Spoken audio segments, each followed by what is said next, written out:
The Merry Adventures of Robin Hood by Howard Pyle. Chapter 1. How Robin Hood Came to be an Outlaw. In merry England in the time of old, when good King Henry II ruled the land, there lived within the green glades of Sherwood Forest, near Nottingham town, a famous outlaw whose name was Robin Hood. No archer ever lived that could speed a grey goose shaft with such skill and cunning as his, nor were there ever such yeomen as the 70 merry men that roamed with him through the greenwood shades. Right merrily they dwelt within the depths of Sherwood Forest, suffering neither care nor want, but passing the time in merry games of archery, or bouts of cudgel play, living upon the king's venison, washed down with draughts of ale of October brewing. Not only Robin himself, but all the band were outlaws, and dwelled apart from other men. Yet they were beloved by the country people round about, for no one ever came to jolly Robin for help in time of need, and went away again with an empty fist.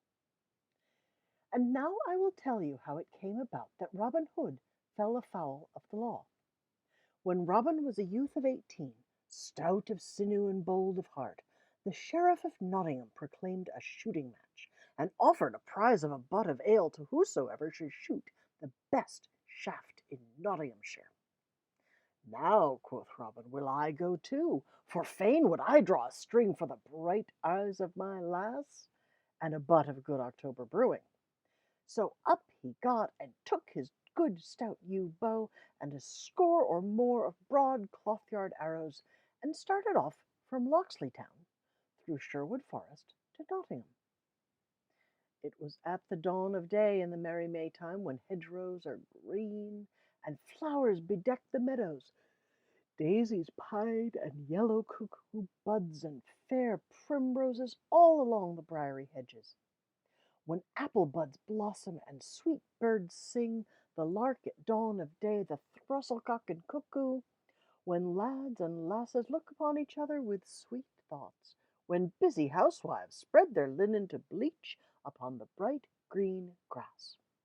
Sweet was the greenwood as he walked along its paths, and bright the green and rustling leaves amid which the little birds sang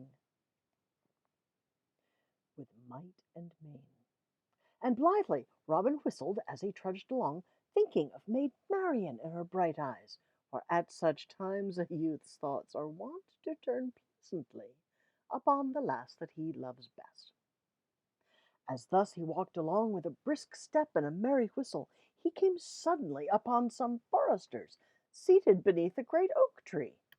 15 there were in all, making themselves merry with feasting and drinking as they sat around a huge pasty, to which each man helped himself, thrusting his hands into the pie, and washing down that which they ate with great horns of ale, which they drew all foaming from a barrel that stood nigh. Each man was clad in Lincoln green, and a fine show they made, seated upon the sward beneath that fair spreading tree. Then one of them, with his mouth full, called out to Robin, "Hullo! Where goest thou, little lad, with thy 1 penny bow and thy farthing shafts?" Then Robin grew angry, for no stripling likes to be taunted with his green years. "Now," quoth he, "my bow and eke mine arrows are as good as shine, and moreover I go to the shooting match at Nottingham town, which same has been proclaimed by our good Sheriff of Nottinghamshire. There I will shoot with other stout yeomen for a prize that's been offered of a fine butt of ale." Then one who held a horn of ale in his hand said, "Oh, listen to the lad. Why, boy, thy mother's milk is yet scarce dry upon thy lips, and yet thou pratest of standing up with good stout men at Nottingham butts, thou who art scarce able to draw 1 string of a 2 stone bow." "I'll hold the best of you 20 marks," quoth bold Robin, "that I hit the clout at 60 rods, by the good help of Our Lady fair."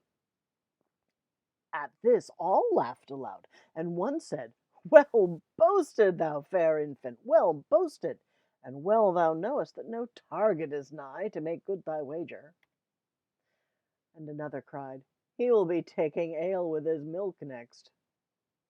At this Robin grew right mad.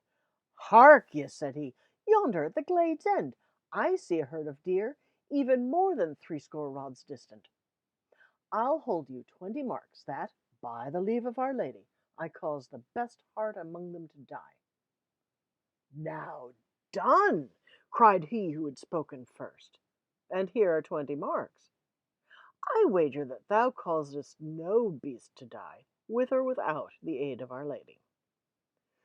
Then Robin took his good yew bow in his hand, and placed the tip at his instep. He strung it right deftly. Then he nocked a broad cloth-yard arrow, and, raising the bow, drew the gray goose feather to his ear. The next moment the bowstring rang, and the arrow sped down the glade as a sparrowhawk skims in a northern wind. High leapt the noblest heart of all the herd, only to fall dead, reddening the green path with his heart's blood. "Ha!" cried Robin. "How likest thou that shot, good fellow? I wot the wager were mine, and it were 300 pounds." Then all the foresters were filled with rage, and he who had spoken first and had lost the wager was more angry than all.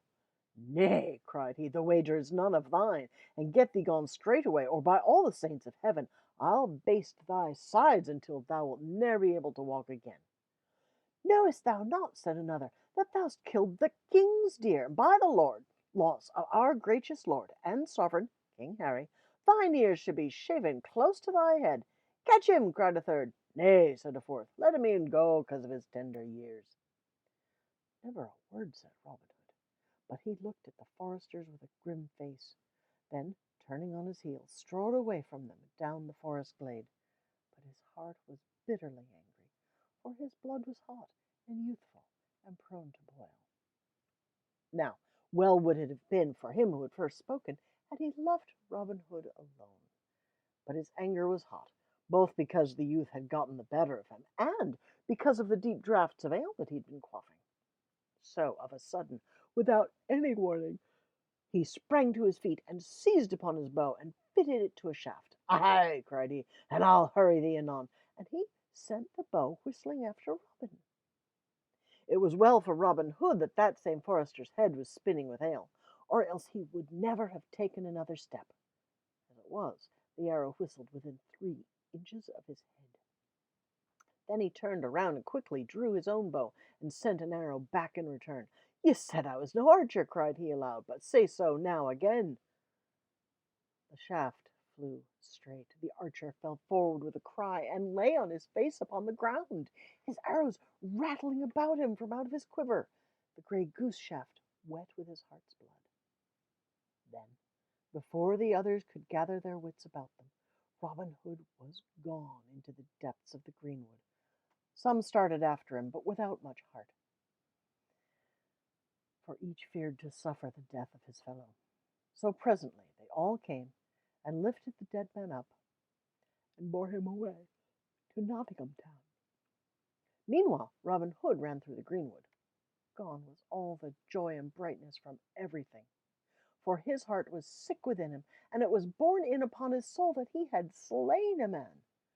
"Alas!" cried he, "thou hast found me an archer that will make thy wife to ring. I would that thou hadst never said one word to me, or that I had never passed thy way, or even that my right forefinger had been stricken off, ere that this had happened. In haste I smote, but grieve I sore at leisure." And then, even in his trouble, he remembered the old saw, that what is done, and the egg cracked cannot be cured.